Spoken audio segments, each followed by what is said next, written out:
on, without people having to yell at your time. So, what you would expect, what the respect you would want someone to give you when you're speaking, the respect you should give. Thank you. Go ahead. My name is Reverend Zachary Wagner, and I come tonight as a pastor in our community. I'm a pastor at St. Paul Lutheran Church in Villa Park, but I also come as a parent. So I live my life according to my faith, because my faith is, as it turns out, my vocation. And so I give thanks to God for the gift of science and for the gift of knowledge and discovery therein.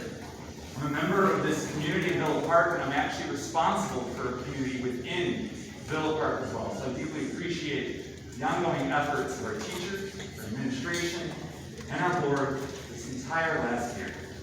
I too have borne the burden of difficult and oftentimes unpopular decision making that has to happen as a leader in this moment. The constant changes and unsure future, as I've been tasked first and foremost in the community that I serve to ensure the health of those in that community, particularly those that are vulnerable. What this has meant oftentimes that we're finding new ways to do things that we've done a certain way for over 80 years without break. We found our niche online as it was unsafe for us to gather as numbers were rising, and we found community there, but as we all can agree, community online just isn't quite the same. The relationships that we form in that situation just don't quite click. And the relationships we build with each other based on trust are so key. I've found that because of the relationships I've had with my community, I've had their patience over this time, as we've instituted various ways of keeping one another safe in order to continue to meet as we are able.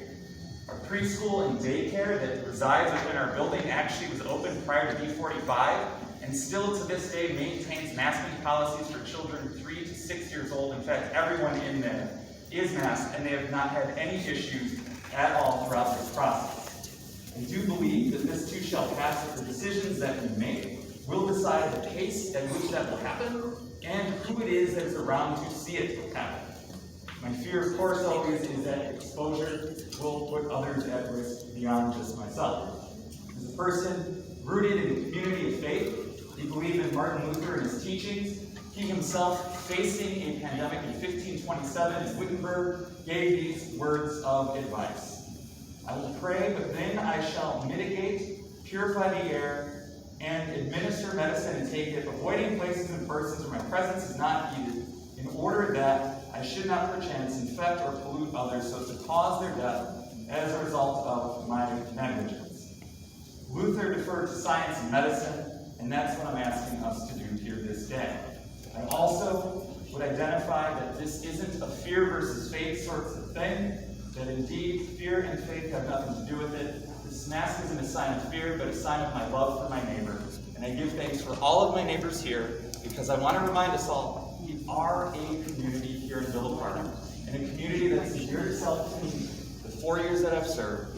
And I look around this room, and I see so many faces that have come to church, been on the baseball fields, all around this community. And so I'm thankful for that community, and I pray that together we can do this. Thank you.